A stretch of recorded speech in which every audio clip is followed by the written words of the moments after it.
पहले मैं एक वीडियो बना चुका हूं, डिस्क्रिप्शन में आपको लिंक मिल जाएगी, अगर नहीं देखी है तो अभी देख लीजिए। तो पिछली वीडियो में हम लोगों ने बात की थी कि टेंस के 3 प्रकार होते हैं, प्रेजेंट, पास्ट एंड फ्यूचर, और इन्हीं 3 प्रकारों को 4-4 भागों में बांटा गया है और टोटल मिलाकर के ये हो गए 4 तिया 12। और इन्हीं 12 भागों को समझाने का मैंने आज वादा किया था, तो जरूर समझाऊंगा। लेकिन उससे पहले मैं आपको बता दूं, अगर ये 12 भाग आपने समझ लिए तो पूरे टेंस समझ लिए, क्योंकि सारे टेंस इन्हीं 12 भागों में है दोस्तों। लेकिन ये 12 भाग हमें आसानी से समझ में आए, इसके लिए मैं सुविधा करना चाहता हूं। यानी इनको समझने से पहले एक चीज हम समझ लेते हैं, बहुत ही इंपॉर्टेंट चीज है, इसको समझे बिना हम टेंस नहीं समझ सकते। सब्जेक्ट, ऑब्जेक्ट और वर्ब, ये 3 नाम आपने कहीं ना कहीं, किसी ना किसी, कोई ना कोई जगह पे जरूर सुने होंगे। इन तीनों में सबसे महत्वपूर्ण चीज है वर्ब। वर्ब को हम हिंदी में बोलते हैं क्रिया, या कह लो कोई काम। सब्जेक्ट का मतलब कोई भी व्यक्ति, जैसे मैं, तुम, रमेश, सुरेश, गीता, सीता वगैरह वगैरह। और ऑब्जेक्ट का मतलब कोई चीज, कोई वस्तु। अब ये तीनों मैंने बता दिए, तीनों समझ में आने के लिए हमको एग्जाम्पल लेने पड़ेंगे। पहला एग्जाम्पल मैं लेता हूं, मैं फुटबॉल खेलता हूं, आई प्ले फुटबॉल। इसमें आई सब्जेक्ट है, फुटबॉल ऑब्जेक्ट है और प्ले वर्ब है, क्रिया है। अब आपने वर्ब की फर्स्ट, सेकंड और थर्ड फॉर्म का नाम तो सुना ही होगा। ये किस काम आती है समझाता हूं। देखिए, अभी हमारे पास वाक्य है, मैं फुटबॉल खेलता हूं, आई प्ले फुटबॉल। इसमें प्ले जो है ये वर्ब है और प्ले वर्ब की फर्स्ट फॉर्म है।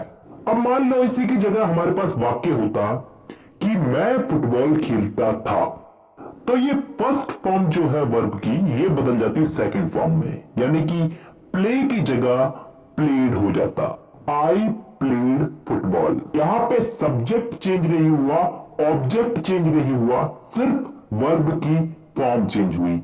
फर्स्ट फॉर्म से वर्ब की सेकंड फॉर्म हो गई, प्ले बन गया प्लेड। तो आई प्लेड फुटबॉल, मैं फुटबॉल खेलता था। तो दोस्तों यहां पे सब्जेक्ट, ऑब्जेक्ट और वर्ब क्लियर है। सब्जेक्ट किसी व्यक्ति को बोलते हैं, ऑब्जेक्ट किसी चीज को बोलते हैं और वर्ब जो वो काम कर रहा है उसे बोलते हैं। अब हम चलते हैं हमारे उन टेंस के 12 भागों पे, जिन्हें समझने से हमें टेंस समझ में आएंगे, और इन सबको मैं एग्जाम्पल दे देके समझाऊंगा। तो एग्जाम्पल्स को समझने के लिए सब्जेक्ट ऑब्जेक्ट समझना जरूरी था। तो अब शुरू करते हैं इन 12 भागों को समझना। अब यार पहले तो ये इंडेफिनेट वाले समझ लेते हैं, प्रेजेंट इंडेफिनेट, पास्ट इंडेफिनेट और फ्यूचर इंडेफिनेट। तो पहले हम समझते हैं प्रेजेंट इंडेफिनेट। हाँ, तो अब इसको मैं एग्जाम्पल देकर के समझाऊंगा। 3 टाइप के मैं आपको इसमें एग्जाम्पल्स दूंगा, अफर्मेटिव, नेगेटिव और इंटेरोगेटिव। जैसे हिंदी में बोले तो सकारात्मक, नकारात्मक और प्रश्नवाचक। और उसके बाद कुछ इंपॉर्टेंट रूल्स है, वो याद करने हैं, उसके बाद ये भाग कंप्लीट। तो शुरू करते हैं। मैं किताबें पढ़ता हूं, आई रीड बुक्स।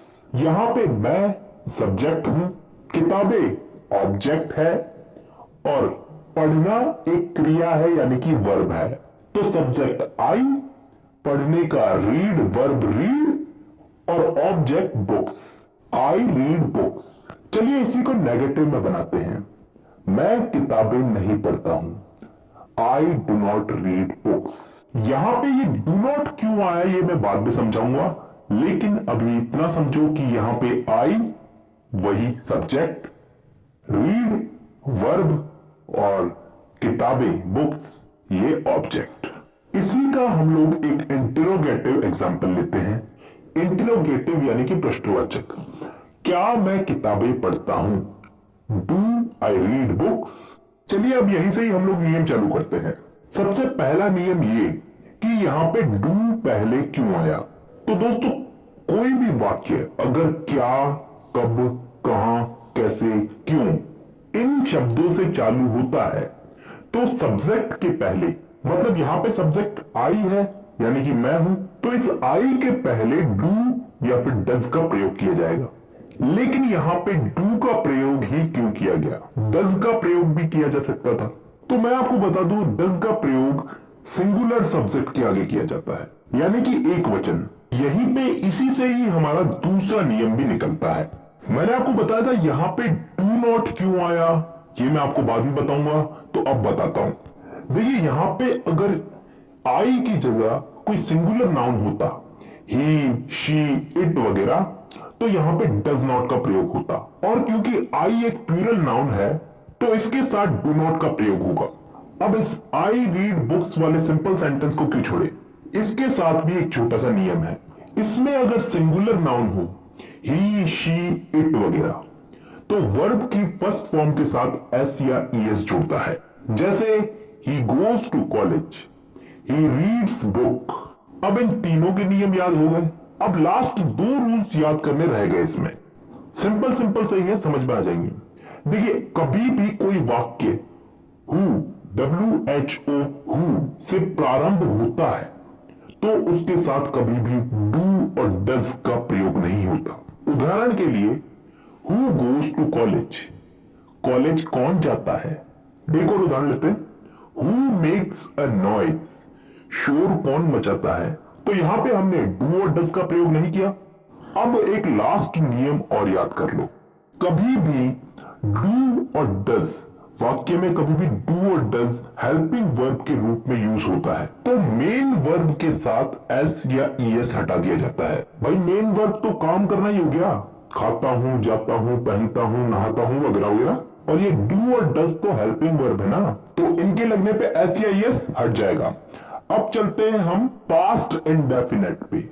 इस वाले भाग में भी हम लोग वही 3 टाइप के वाक्य लेंगे, सकारात्मक, नकारात्मक और प्रश्नवाच्य, और उसके बाद इसमें भी कुछ इंपॉर्टेंट रूल्स, और फिर ये भाग भी कंप्लीट। देखिए, सबसे पहले तो मैं आपको बता दूं, इस टेंस के अंदर कोई काम हो चुका है, बीते हुए समय में समाप्त हो चुका है, खत्म हो चुका है, उस काम को बताएंगे।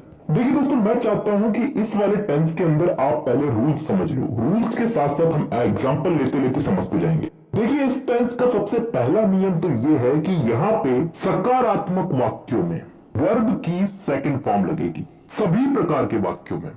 उदाहरण लेके मैं आपको बताता हूं, तुम हिंदी बोलते थे, यू स्पोक हिंदी। यहां पे सब्जेक्ट है यू यानी कि तुम, ऑब्जेक्ट है हिंदी, और स्पीक को हमने स्पोक में बदल दिया। स्पीक यहां पे वर्ब है ना, बोलना, तो वर्ब को फर्स्ट फॉर्म से सेकंड फॉर्म में बदल दिया, स्पीक बन गया स्पोक। अब यहीं पे ही हम लोग इस वाक्य को नेगेटिव में बदल के देखते हैं। करना कुछ नहीं है, तुम हिंदी बोलते थे को तुम हिंदी नहीं बोलते थे, you did not speak Hindi. अरे यहां पे डिड नॉट जुड़ गया और स्पोक बन गया स्पीक। हाँ, यही तो नियम है, नेगेटिव सेंटेंस में सब्जेक्ट के साथ में डिड नॉट जुड़ता है, कैसा भी सब्जेक्ट हो, सिंगुलर हो या फिर प्लूरल हो, और डिड नॉट लग गया तो फिर वर्ब की सेकंड फॉर्म हो जाएगी फर्स्ट फॉर्म, स्पोक बन जाएगा वापस से स्पीक। देखिए दोस्तों, डिड जहां भी जुड़ेगा, डिड जहां भी जुड़ेगा वहां पे सेकंड फॉर्म फर्स्ट फॉर्म में बदल जाएगी। अब इसी को ही हम इंट्रोगेटिव में बदल के देखते हैं, यानी कि प्रश्नवाचक में बदल के देखते हैं। तो कैसे बोलेंगे इसको, क्या तुम हिंदी बोलते थे, डिड यू स्पीक हिंदी। तो दोस्तों, अब यहां पे डिड पहले आ चुका है। प्रेजेंट इंडेफिनेट में हम लोग डू डज का प्रयोग कर रहे थे प्रश्नवाचक वाक्यों में, पहले हम डू डज ही तो लगा रहे थे ना। यहां पे हम डिड से वाक्य प्रारंभ करेंगे, डिड यू स्पीक हिंदी, और स्पीक यानी कि वर्ब की फर्स्ट फॉर्म, स्पोक नहीं है यहां पे, स्पीक है। तो स्पीक यहां पे इसलिए आया है क्योंकि डिड लग गया यहां पे, और डिड जहां भी लगेगा वहां पे वर्ब की फर्स्ट फॉर्म आएगी ही आएगी। ठीक है, ये तीनों वाक्यों में तीनों के नियम याद हो गए। अब एक लास्ट नियम और याद कर लो, पिछले वाला ही है, हु, WHO, हु से प्रारंभ होने वाले वाक्यों में डिड का प्रयोग नहीं करते। उदाहरण के लिए, कॉलेज कौन गया, हु वेंट टू कॉलेज। यहां पे डिड नहीं आया ना, और डिड नहीं आया तो वर्ब की फर्स्ट फॉर्म तो सेकंड फॉर्म में बदलेगी। हु वेंट टू कॉलेज, यहां पे वेंट जो है वर्ब की सेकंड फॉर्म है। Go went gone, go first form, second form went, और थर्ड फॉर्म गॉन। अब हमारा ये भाग भी कंप्लीट हो गया। अब हम चलते हैं अगले भाग में, यानी कि फ्यूचर इंडेफिनिट टेंस में। इसमें भी वही 3 टाइप के वाक्य, अफर्मेटिव, नेगेटिव और इंट्रोगेटिव, उसके बाद कुछ इंपॉर्टेंट रूल्स, और फिर आज की क्लास की छुट्टी। तो शुरू करते हैं। देखिए, इस वाले टेंस में भविष्य में होने वाले किसी भी काम, कोई सा भी काम हो, उसके लिए इस टेंस का उपयोग करते हैं। जैसे मैं अफर्मेटिव सेंटेंस में एक एग्जांपल लेता हूं, आप हिंदी बोलेंगे, यू विल स्पीक हिंदी। यहां पे विल लग जाएगा, विल, ठीक है। इसके साथ वर्ब की फर्स्ट फॉर्म लगेगी। देखिए यहां पे मैंने स्पीक बोला है, स्पोक नहीं बोला, तो बस इतना याद रखना है। देखिए शैल और विल का उपयोग होता था पहले, लेकिन अब ये लफड़ा नहीं है, तो आप सिर्फ विल ही याद रखो, हर वाक्य में विल ही लगेगा। अब इसी को ही हम नेगेटिव में लेते हैं। आप हिंदी नहीं बोलेंगे, you will not speak Hindi. यहां पे कुछ फर्क दिखा आपको? यहां पे बस नॉट शब्द जुड़ा है। नॉट शब्द कहां जुड़ा है? विल के बाद और वर्ब से पहले। वर्ब क्या है हमारी यहां पे? स्पीक। काम तो स्पीक तो बोलना ही कर रहे ना, तो वर्ब से पहले नॉट लग गया, विल के बाद नॉट लगा है। अब एक इंट्रोगेटिव एग्जांपल लेते हैं। क्या तुम हिंदी बोलोगे? Will you speak Hindi? यहां पे क्या हुआ है? कुछ फर्क दिख रहा है? विल जो है ये आगे आ चुका है। इंट्रोगेटिव सेंटेंस में विल को सब्जेक्ट के आगे यूज करते हैं, बस इसके अलावा कोई और रूल याद नहीं रखना। तो दोस्तों आज की वीडियो में हम लोगों ने इंडेफिनेट को कंप्लीट समझ लिया।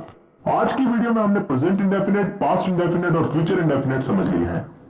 अगली वीडियो में मैं आपको प्रेजेंट कंटिन्यूस, पास्ट कंटिन्यूस और फ्यूचर कंटिन्यूस, ये तीनों समझाऊंगा।